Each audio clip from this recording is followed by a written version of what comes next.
मिथिलांचल के दौरे पर आए प्रशांत किशोर पहुंचे दरभंगा। जन सुराज की सोच के साथ लोगों से किया जनसंवाद। प्रशांत किशोर मिथिलांचल के अपने दौरे पर शुक्रवार को दरभंगा पहुंचे। दरभंगा में उन्होंने जन सुराज के कई कार्यक्रमों में हिस्सा लिया और लोगों से जन सुराज की सोच के बारे में संवाद स्थापित किया। तो वहीं देर शाम दरभंगा टावर पर स्थित एक होटल में उन्होंने प्रेस वार्ता का भी आयोजन किया, जिसमें उन्होंने कई बातें कही। साथ ही उन्होंने कहा कि वर्तमान सरकार में कई ऐसे लोग हैं जिनके नाम 2015 के इसी महागठबंधन के दौरान नहीं आए थे, लेकिन इस बार आए हैं। मैं नाम नहीं लूँगा, लेकिन बहुत कुछ उन्होंने इशारों में कह दिया। अभियान के नाम से एक कार्यक्रम कर रहा हूँ, जिसके तहत हम लोगों का ये प्रयास है कि बिहार में समाज में ये पता किया जाए कि किन सही लोगों को साथ में लेकर बिहार के बेहतरी के लिए कुछ प्रयास किया जा सकता है। 2 मई 2022 को पटना के प्रेस वार्ता में मैंने बताया था कि अभी कोई राजनीतिक दल नहीं बनाया गया। जन सुराज कोई राजनीतिक दल नहीं है, ये एक सोच है, एक अभियान है, जिसके मूल में बिहार की जो दुर्दशा है, बिहार की जो आज स्थिति है, उसको सुधारने के लिए समाज को साथ में जन जागरण के माध्यम से समाज के लोगों को समझाकर बुझाकर उनकी मदद से एक नई राजनीतिक व्यवस्था बनाने का प्रयास है। इसके तहत पहले चरण में मैंने ये घोषणा की थी 2 मई को कि जितने लोगों ने भी बिहार में, जितने सज्जनों ने, जितनी संस्थाओं ने, जितने व्यक्तियों ने मुझे अपने यहाँ बुलाया है, मैं उनके यहाँ जाऊंगा और उनके माध्यम से छोटी छोटी गोष्ठियों में कुछ लोगों से संपर्क, उनसे परिचय और उनसे संवाद का काम किया जाएगा। अपने यहाँ मुझे बुलाया के सदस्य गए थे। ऐसे लोगों की संख्या 17.5 से 18,000 मैंने बताई थी। आज वो संख्या बढ़कर करीब 75,000 की है। करीब 75,000 लोग ऐसे हैं बिहार में जिन्होंने अपने घर, अपने ऑफिस, अपने गांव, अपने पंचायत, अपने शहर में बुलाया है, इनवाइट किया है कि आप आइए और बताइए कि जन सुराज में आप क्या करना चाहते हैं। इसी संदर्भ में मैं हर जिले में जा रहा हूँ। आज आपके जिले दरभंगा में आया हूँ और आज और कल मैं 2 दिन तक यहाँ रहूंगा। इसके बाद फिर से दोबारा यहाँ आऊंगा। कल दूसरे चरण में, जैसा कि आपको ज्ञात है, 2 अक्टूबर से मैं चंपारण गांधी आश्रम से एक पदयात्रा शुरू कर रहा हूँ, जिसका मूल उद्देश्य ये है कि लोगों को हमारे पास न आना पड़े। मैं स्वयं से ही चलकर लोगों के पास हर गांव, हर पंचायत, हर शहर, हर गली, हर मोहल्ले में जाऊं, लोगों से मिलूं। और पदयात्रा के 3 उद्देश्य हैं। एक, समाज में लोगों से मिलकर ये जानना और समझना कि उनकी नजर में जो सही व्यक्ति हैं, जिनके राजनीति में आने से या जो राजनीति में है उनको आगे बढ़ाने से कल समाज का कुछ फायदा हो सकता है। तो जो सही लोगों के चयन का प्रयास है, जन सुराज में जो 3 मूल बातें कही गई हैं, सही लोग, सही सोच और सामूहिक प्रयास, उसकी जो पहली और सबसे महत्वपूर्ण कड़ी है कि समाज से कैसे सही लोगों को ढूंढ कर निकाला जाए। ऐसे लोगों को चिन्हित करने, उनसे परिचय और संवाद करना ही पदयात्रा का पहला उद्देश्य है, ताकि लोगों से मिलकर ये समझा जाना जा सके कि उनकी नजर में, उनके गांव, उनके ब्लॉक, उनके पंचायत, उनके शहर में कौन से ऐसे सही व्यक्ति हैं जिनको अगर राजनीतिक तौर पर आगे बढ़ाया जाए, मजबूत बनाया जाए, तो उससे समाज का कल फायदा हो सकता है। दूसरा पदयात्रा का उद्देश्य है कि लोगों से मिलकर ये जाना और समझा जाए कि उनकी समस्या क्या है। कई बार हम लोगों को लगता है कि पटना में, दिल्ली में या देश के बाहर बैठकर कि आपको और हमको पता है कि लोगों की समस्याएं क्या हैं। हम लोग को थोड़ा बहुत आइडिया हो सकता है, लेकिन मेरा 10 साल का जो सामाजिक राजनीतिक जीवन में अनुभव रहा है, मैं उस अनुभव के आधार पर मैं आपको कह सकता हूँ कि लोगों को जो सही में जो समस्या है वो सिर्फ उन्हें ही पता है। उसको अगर आप जानना समझना चाहते हैं तो आपको लोगों से मिलकर बैठकर बात करके ही उसको किया जा सकता है। तो पदयात्रा का दूसरा उद्देश्य है लोगों से मिलना और उनकी समस्याओं के बारे में, उनकी तकलीफ के बारे में, उनकी स्थिति के बारे में बेहतर जानकारी करना। और तीसरा और सबसे महत्वपूर्ण पहलू लोगों से ये जानना कि उनकी गांव, उनके शहर या बिहार के विकास के लिए उनके हिसाब से क्या कुछ किया जा सकता है। ये जो तीसरा पहलू है वो इसलिए कि बिहार के विकास के लिए जो 10-12 महत्वपूर्ण पहलू हैं, शिक्षा, स्वास्थ्य, रोजगार, आर्थिक विकास, सामाजिक न्याय, खेल कूद, कृषि जैसे 10-12 जो महत्वपूर्ण पहलू हैं, हम लोगों की सोच है कि इस पर बिहार के समग्र विकास के लिए इन सभी पहलुओं पर अगले 10 साल का ब्लूप्रिंट पब्लिक के सामने रखना चाहिए। इन क्षेत्रों में क्या किया जा सकता है और उससे महत्वपूर्ण कैसे किया जा सकता है। उस ब्लूप्रिंट को बनाने के लिए करीब 250 से ज्यादा देश विदेश से विशेषज्ञों को मैंने इकट्ठा किया है। उसमें ज्यादातर लोग बिहार के हैं। वो और हम लोग मिलकर एक ब्लूप्रिंट बना रहे हैं, लेकिन उस ब्लूप्रिंट में, उस खाके में बिहार के लोगों की सोच समाहित नहीं है।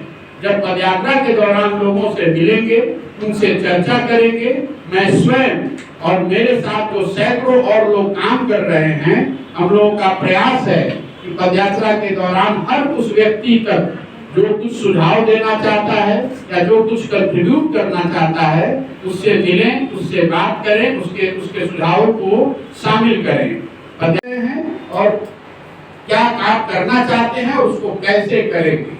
जहां तक राजनीतिक दल बनाने की बात है, पदयात्रा के दौरान जैसा मैंने आपको बताया, सही लोगों को चुनने का जो प्रयास है, तो सारे लोग अगर मिल जाएं, मैं संख्या का दावा नहीं कर सकता हूं, लेकिन हम लोग का अपना अनुमान है कि कम से कम 25 से 50 हजार ऐसे लोगों को ढूंढ कर निकाला जा सकता है, उनकी सहमति बनाई जा सकती है। पदयात्रा के बाद ये सारे लोग एक साथ बैठेंगे और आजादी से पहले कांग्रेस के जैसे बड़े अधिवेशन होते थे, उसी फॉर्मेट में सारे लोगों को बैठाया जाएगा और मिलकर सब तय करेंगे कि राजनीतिक दल बनाया जाए या न बनाया जाए। अगर दल बनाने की सहमति बनती है तो वो प्रशांत किशोर का या किसी व्यक्ति या परिवार, किसी एक समाज का दल नहीं होगा। वो दल उन सभी व्यक्तियों का होगा जो इस सोच से जुड़कर इस पूरे अभियान में साथ आकर इस दल के निर्माण में अपना कंट्रीब्यूशन रखना चाहते हैं। उनकी भी भागीदारी और उनकी उस दल में हिस्सेदारी जितनी प्रशांत किशोर की है, उतनी उन सबों की भी होगी। वो लोग ही मिलकर तय करेंगे कि दल को बनाया जाना है कि नहीं। इसके साथ साथ वही तय करेंगे कि इस दल को आगे चलाया कैसे जाए, दल का संविधान क्या हो, दल के पदाधिकारी कौन हो और दलों में टिकट का डिस्ट्रीब्यूशन कैसे, दल में टिकट का डिस्ट्रीब्यूशन कैसे होगा। लोग मिलकर ही तय करेंगे कि इस दल का नेतृत्व कौन करेगा। ये दावा कोई नहीं कर सकता, आप ये मानकर मत चलिए अगर ऐसा कोई दल बनता है तो उसका नेतृत्व प्रशांत किशोर के पास होगा। मैं ऐसा समझता हूं कि बिहार में हजारों लोग ऐसे हैं जो मेरे से बहुत ज्यादा काबिल हैं, उनमें क्षमता है। अगर उनमें से कोई चुनकर आता है तो उस दल का नेतृत्व वो सज्जन, वो महिला कर सकती हैं। अभी हमारे पास इतनी ही जानकारी है। इस कार्यक्रम को, इस पदयात्रा को करने में करीब करीब हम लोग के अनुमान से 1 साल का समय लग सकता है। तो आप मान कर चलिए कि अगले 12 से 15 महीनों तक मैं सिर्फ और सिर्फ यही काम करने वाला हूँ। इसके आगे की जो भूमिका है, आगे का कार्यक्रम है, आगे की जो योजना है, तो जब सारे लोग एक साथ में बैठेंगे वो तय करेंगे, उसके बाद ही मैं आपसे साझा कर सकता हूँ। इसी के साथ मैं अपनी बात पूरी मैंने कर ली। 5 साल का जो काम किया है वो सिर्फ बिहार में नहीं किया है, पूरे देश में किया है। मेरा एक अनुभव, राजनीति जो बात आप उठा रहे हैं, एक अनुभव मेरा ये रहा है कि राजनीति में कई बार मजबूत आदमी को सही मानकर आगे बढ़ा दिया जाता है। हम लोग भी यही करते आए हैं। चुनाव जीतने की क्षमता के आकलन के आधार पे, जिसको आप विजिबिलिटी फैक्टर कहते हैं, कई बार समाज में मजबूत आदमी, गलत आदमी को अगर वो मजबूत है तो उसको आगे बढ़ा दिया जाता है। उसी से सीख लेकर ये जो पूरा प्रयास कर रहे हैं, ये सही आदमी को ढूंढने का प्रयास है। समाज में जो मजबूत है उसको ढूंढने का प्रयास नहीं है। क्योंकि मेरी सोच और समझ पिछले 10 साल की ये रही है कि सही आदमी के पीछे बुद्धि, शक्ति, व्यवस्था, साधन लगाकर मजबूत बनाया जा सकता है चुनाव के नजरिए से। लेकिन मजबूत आदमी को अगर आप चुनाव जिता देंगे तो ये जरूरी नहीं है कि वो आदमी सही हो जाए। इसलिए ये जो पूरा अभियान कर रहे हैं, ये कोई एक दिन, एक महीने, 2 महीने में चुनाव के नजरिए से नहीं कर रहे हैं। समाज को मत के, समाज की मदद से सही लोगों को चुनकर लाना और उनकी ताकत, उनकी लोकतांत्रिक शक्ति, ताकत बढ़ाना, यही पूरा उद्देश्य है। क्योंकि मुझे ऐसा लगता है कि आपकी प्राथमिकता चाहे जो हो, आप सामाजिक न्याय करना चाहते हैं या आर्थिक विकास, आप शिक्षा सुधारना चाहते हैं या रोजगार लाना चाहते हैं या करप्शन कम करना चाहते हैं, जब तक राजनीति में सही लोग नहीं आएंगे तब तक इन समस्याओं का निदान नहीं हो सकता है। इसीलिए ये पूरा प्रयास कर रहे हैं। आपसे सवाल सबसे ज्यादा मैं जहाँ भी जाता हूँ, लोग बताते हैं कि जाति की व्यवस्था को के रहते हुए बिहार में चुनाव कैसे जीतिएगा। इस पर 2-3 बात मैं कहना चाहता हूँ। देख, बिहार में या दूसरे राज्यों में जब आप राजनीति करते हैं या राजनीति के जरिए समाज का नेतृत्व करना चाहते हैं, तो आपके पास ये विकल्प नहीं है कि समाज में सब कुछ आपके अनुसार हो जाए तब आप राजनीति करेंगे। समाज की अच्छाइयों बुराइयों के रहते हुए ही आपको राजनीति करनी है और उसका नेतृत्व करना है। समाज में जब चुनाव होता है, वोट होता है, उसमें कई पहलुओं पर का कंट्रीब्यूशन है वोटिंग को इन्फ्लुएंस करने में। जाति भी उसमें एक पहलू है। अब आप कहेंगे कि नहीं, बिहार में सब कुछ जाति ही पर होता है, आगे क्या होगा उसको छोड़ दीजिए। मैं पीछे के 3-4 एग्जाम्पल देकर, उदाहरण देकर आपको समझाता हूँ कि आपका जो असेसमेंट है ये कितना गलत है। इसको वोट किया कहेंगे ना, फिर मैं पूछूंगा आपसे कि 1989 में क्या हुआ। बिहार से, इसी बिहार से बीपी सिंह के नेतृत्व में जनता दल पार्टी जीत कर गई, बीपी सिंह प्रधानमंत्री बने। आपसे पूछेंगे बीपी सिंह के जाति के कितने लोग रहते हैं बिहार में, क्या हुआ 1989 में, वो कैसे जीत गए? तो आप बताइएगा कि भैया उस समय बोफोर्स के नाम पर बहुत बड़ा बखेड़ा खड़ा हुआ था। बोफोर्स और भ्रष्टाचार के नाम पर समाज के सब वर्गों ने जाकर बीपी सिंह को वोट दिया। नारा सुने थे ना, राजा नहीं फकीर है, देश की तकदीर है, सब लोग जाकर वोट कर दिया। फिर पूछेंगे 2014 में क्या हुआ? भाजपा की तो इतनी ताकत बिहार में थी नहीं, इतने सीट कैसे जीत गए? आप बताइएगा कि भाजपा का तो कहाँ था भैया? तो मोदी जी के नाम पर ऐसा लहर बन गया कि सब आदमी समाज का जाकर भाजपा को वोट दे दिया। फिर पूछेंगे भैया 2019 में क्या हुआ? आप बताइएगा कि बहुत कांटे की लड़ाई थी, बालाकोट हो गया भैया, उसके बाद कुछ नहीं बचा। सब आदमी जाकर राष्ट्रवाद के नाम पर, राष्ट्रीय सुरक्षा के नाम पर बीजेपी को वोट दे दिया। ये 4 उदाहरण आपको मैं तमिलनाडु का नहीं, बिहार का दे रहा हूँ। ये क्या दिखाता है? 84 एक घटना है, घटना से उपजी हुई सहानुभूति की लहर, जिसमें समाज ने जातियों से ऊपर उठकर वोट किया। 89 एक मुद्दा है भ्रष्टाचार, जिसमें समाज के हर वर्गों ने ऊपर उठ के, जाति से ऊपर उठकर एक दल को वोट किया। 2014 एक व्यक्ति है मोदी, जिसके नाम पर समाज के हर वर्ग ने उसको वोट किया। और 2019 में राष्ट्रवाद एक मुद्दा है, जिसके नाम पर समाज ने सबसे आगे बढ़कर वोट किया। ये आपको क्या बताता है कि अगर कोई मुद्दा, अगर कोई व्यक्ति, अगर कोई नैरेटिव समाज का इमेजिनेशन कैप्चर कर ले जाए, जिसको आप पत्रकार बंधु बताते हैं लहर वाला इलेक्शन, तो समाज में ये ताकत है कि वो जातियों से ऊपर उठकर वोट करता है। क्या करेगा आप हमसे ये पूछ रहे हैं, हम आपको वो बता रहे हैं जो बिहार में हुआ है। लेकिन फिर भी हमको क्यों लगता है कि जाति पर ही वोट होता है?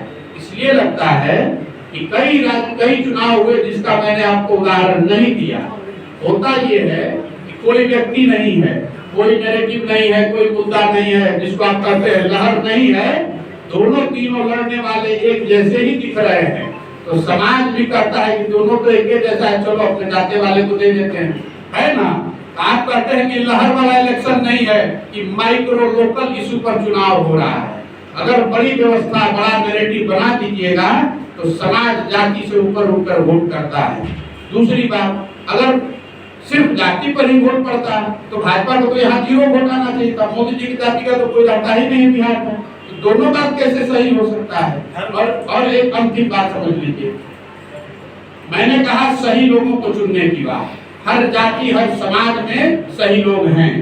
आप जातियों को समझकर उसका ध्यान रखकर समाज में हर जाति हर समाज से सही लोगों को चुनकर जाति को साध सकते हैं, चुनाव जीत सकते हैं, इसका पूरा यकीन रखिए।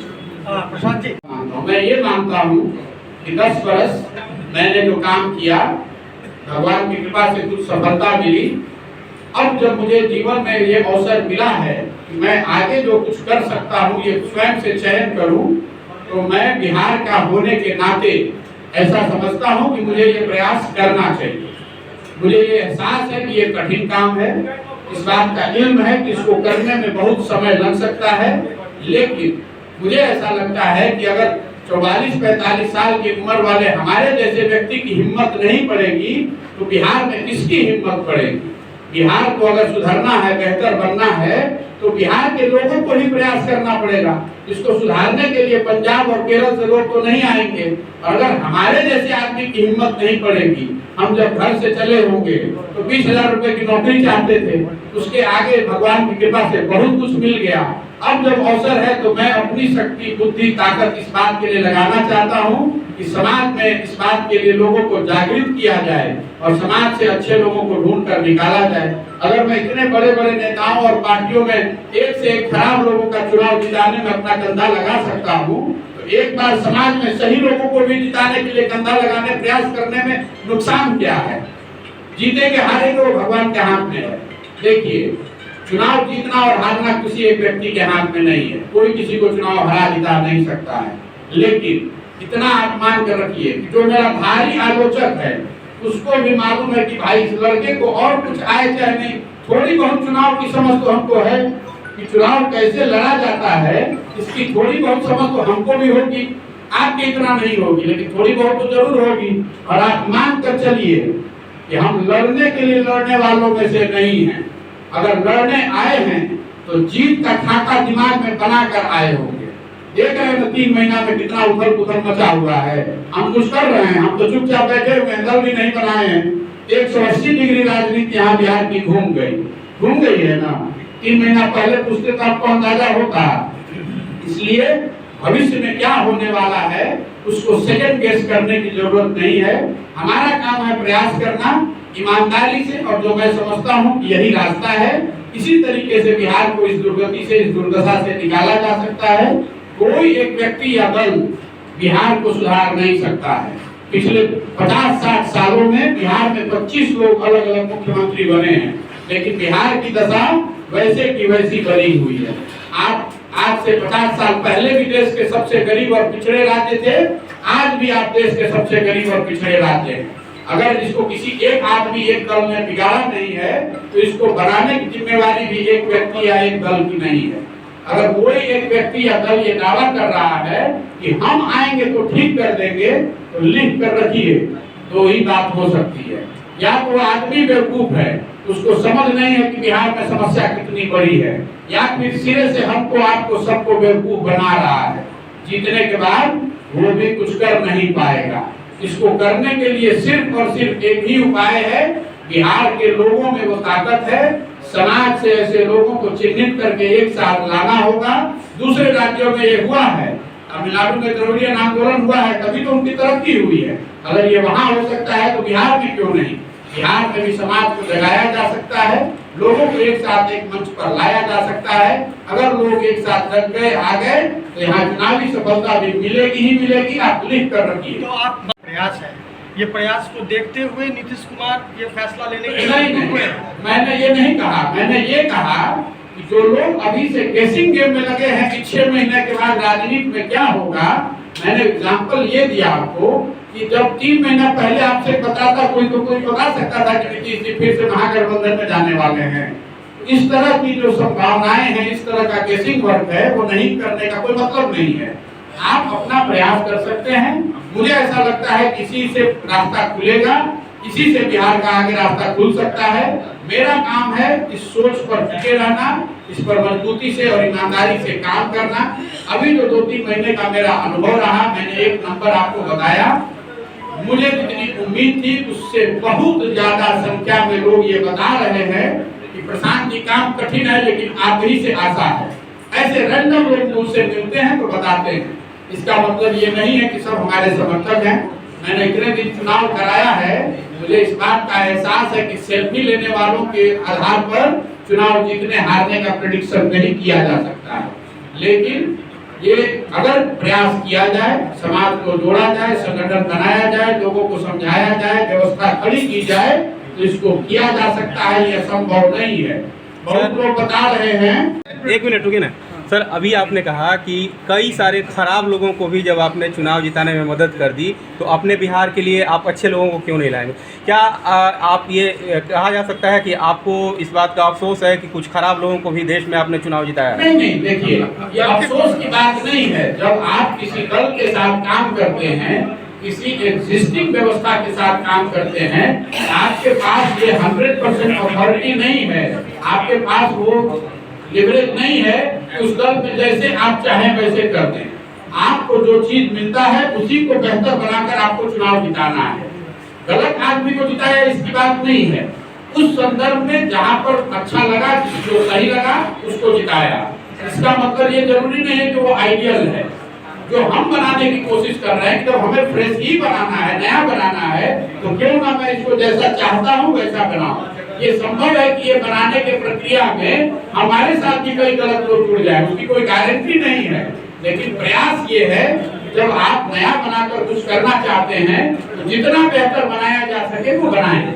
अभी तक जिन लोगों को आपने बनाया उसके बारे में क्या कहेंगे, 1-2 लाइन में अगर कहना चाहें तो? भैया, अभी तक जिनको भी बनाया या जिनके साथ काम किया, जो लोग चुनाव जीतते हैं पहली बार, वो अपनी ताकत अपनी क्षमता से चुनाव जीतते हैं, उनके कार्यकर्ताओं के परिश्रम से चुनाव जीतते हैं, वहाँ के जनता के आशीर्वाद से वो जीत के आते हैं। प्रशांत किशोर किसी को चुनाव जीता हरा नहीं सकते हैं।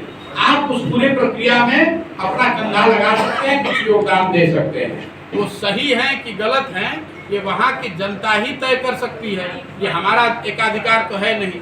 मैं ये कह रहा हूँ कि मैं जब कुछ नया कर रहा हूँ या करने का प्रयास कर रहा हूँ और वो इस नज़रिए से कर रहा हूँ कि बिहार में कैसे सुधार लाया जाए, तो मैंने एक अपनी सोच रखी है कि ये तभी संभव है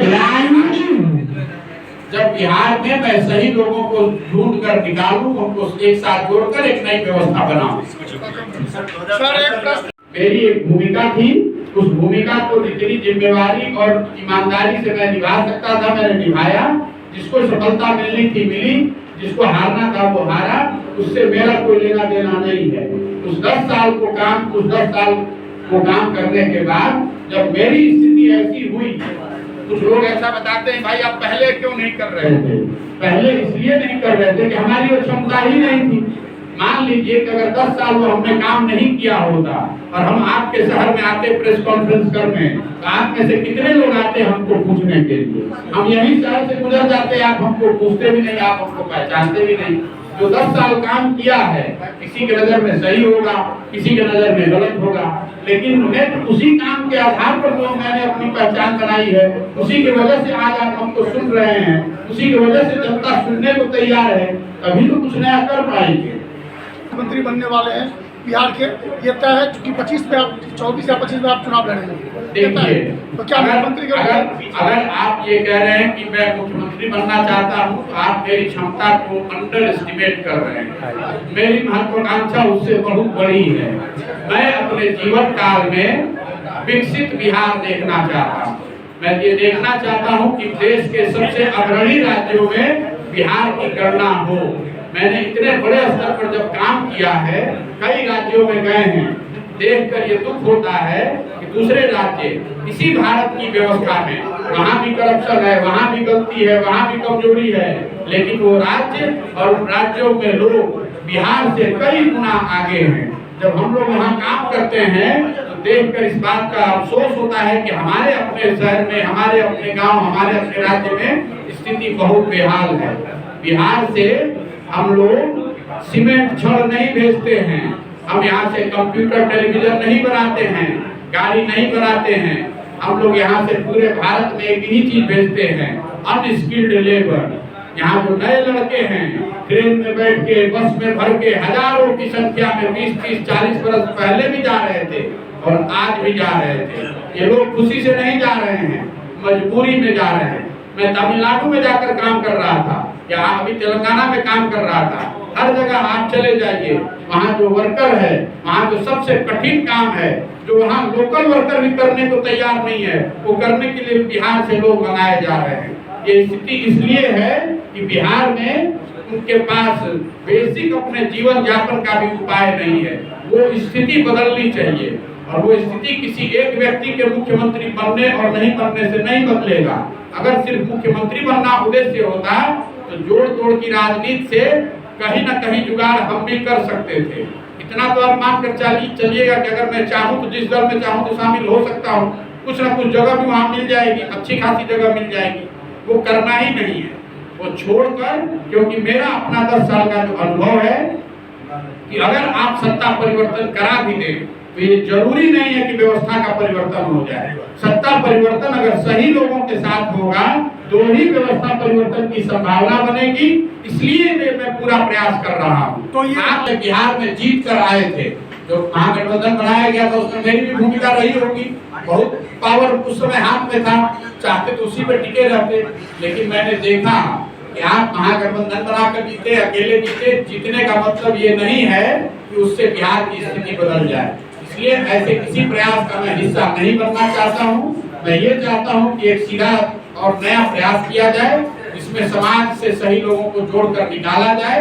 ये लंबा रास्ता है, कठिन भी है, लेकिन मुझे इस बात का इल्म है कि इसको किया जा सकता है, और इसको करने के लिए जो कुछ भी करना पड़ेगा उसके लिए संकल्पित है। आपने जदयू छोड़ के निकल के कहीं नहीं गए, कुछ न कुछ मतलब। अरे भाई, जदयू छोड़कर निकल गए वो एक मुद्दा था। जदयू में आए थे तो ऐसी ही सोच थी कि इस पार्टी को लेकर इसको नए सिरे से खड़ा किया जाए, लेकिन सीए एनआरसी के मुद्दे पर हमारे और जदयू के नेतृत्व में उस समय कुछ मनमुटाव हुआ। पार्टी में ये तय किया गया था कि हम लोग सीए एनआरसी के विरोध में रहेंगे। पार्लियामेंट में पार्टी ने वोट किया उसके फेवर में। उसके बाद जब नीतीश जी से मेरी बात हुई तो उन्होंने कहा कि पार्लियामेंट में जो वोट हुआ है उसमें मेरी सहमति नहीं है, मैं कहीं दौरे पर था। और विधानसभा में उन्होंने सीए एनआरसी के खिलाफ प्रस्ताव पारित कराया। मुझे वो बात ठीक नहीं लगी कि पार्टी में आप एक बात कह रहे हैं, पार्लियामेंट में दूसरी बात कह रहे हैं और विधानसभा में तीसरी बात कह रहे हैं। उसको लेकर मैंने कुछ बयान दिए, पार्टी को अनुशासन के खिलाफ लगा। उनकी पार्टी उन्होंने मुझे हटा दिया। मैं तो जहाँ था वहीं पर हूँ, उससे छोटा तो नहीं बना हूँ। पार्टी जदयू उस समय कितनी बड़ी थी और अभी कितनी बड़ी है, आप देख लीजिए और आप कर लीजिए। सर, मेरा प्रशांत जी, आपने कहा कि मैं मुख्यमंत्री आप के पोस्ट के लिए नहीं बना हूँ। मेरा सवाल पहले सुन लीजिए सर। पहला, क्या आप मुख्यमंत्री के पोस्ट के लिए नहीं बने, लेकिन आपका ये प्रयास जो है, क्या 2024 के भावी प्रधानमंत्री के लिए ये प्रयास है? ये प्रयास बिहार में एक नई राजनीतिक व्यवस्था बनाने के लिए है, जिसमें बिहार में कंप्लीट सत्ता परिवर्तन हो और सत्ता परिवर्तन सही लोगों के साथ हो, जिसकी वजह से बिहार में अगले 10 साल 25 के बाद जब चुनाव हो और नई सरकार आए तो उस सरकार के रहते हुए 10 साल में बिहार को देश के 10 अग्रणी राज्यों में शामिल किया जा सके। विकास के सभी मानकों पर उस उद्देश्य और उस लक्ष्य को लेकर चले हैं, और उसके आगे कोई दूसरा उद्देश्य नहीं। इसीलिए मैंने आपको कहा कि मेरा लक्ष्य, मेरा सपना अभी ये है कि अगले 10 साल, 12 साल, 15 साल में बिहार को देश के अग्रणी राज्यों की श्रेणी में खड़ा किया जाए। मुझे जो लोग जानते हैं, मैंने एक बार काम लिया है, तो जब तक इसको कर नहीं लेंगे, मान लीजिए कि आप ये प्रेस वार्ता 2011 में कर रहे होते और मैं आपको बताता कि चुनाव प्रबंधन के क्षेत्र में मैं कुछ करने वाला हूँ, तो आप में से कितने लोग उसका विश्वास करते? कोई नहीं करता। 10 साल परिश्रम करके उस चीज को खड़ा किया जो देश में पहले था ही नहीं। जो मैं यहाँ करने आया हूँ, इसको करने में 2 साल भी लग सकता है, 10 साल भी लग सकता है। महत्वपूर्ण ये है जो मैं आपको बता रहा हूँ कि चाहे जितना समय लग जाए, इसको किए बगैर मानूंगा नहीं। ये संकल्पित होकर आया हूँ और मुझे लगता है कि मेरे दिमाग में इसको करने का एक खाका इसके लिए जो व्यवस्था बनानी है, इसके लिए जो प्रयास करना है, उसकी एक समझ है और उसको मैं ईमानदारी से करना चाहता हूँ। समय आगे बताएगा कि इसमें कितनी सफलता मिलती है और नहीं मिलती। और जैसा मैं पहले भी कहता रहा हूँ, इस सरकार के बनने के बाद आप लोगों में से ज्यादातर लोगों को ज्ञात होगा कि 2012 से बिहार में जो राजनीतिक अस्थिरता का दौर शुरू हुआ है, नरेंद्र मोदी जी के राष्ट्रीय राजनीति में के प्रादुर्भाव के बाद से 2012 से बिहार में एक राजनीतिक अस्थिरता का दौर शुरू हुआ है और 12 से 22 के बीच में 10 साल में ये 6वीं सरकार है। मतलब ये 6वां प्रयोग किया जा रहा है। हर बार जब प्रयोग होता है ऐसा ही लगता है कि यही प्रयोग सबसे सफल होने वाला है, लेकिन पिछले 10 साल का अनुभव ये बता रहा है कि इन सारे प्रयोगों के बावजूद बिहार में जो स्थिति थी वो पहले से खराब ही हुई है। आप भी जानते हैं मुझसे बेहतर, जो 2005 से 2010 या 2012 तक की स्थिति थी उसके मुकाबले आज जनरल जो मैं सुनता हूँ लोगों से, लोग बताते हैं कि स्थिति खराब हुई है, करप्शन बढ़ा है, शिक्षा व्यवस्था बदतर हुई है, स्वास्थ्य की व्यवस्था बदतर हुई है, बेरोजगारी बढ़ी है, ऐसा मैं सुनता हूँ। आप अगर आप इससे इत्तेफाक नहीं रखते हैं तो आप अपनी बात कह सकते हैं, लेकिन ये जो राजनीतिक अस्थिरता है, मैं उसी अस्थिरता के कड़ी में एक और कदम देख रहा हूँ। इससे बिहार में राजनीतिक स्थिरता लौटने वाली नहीं है।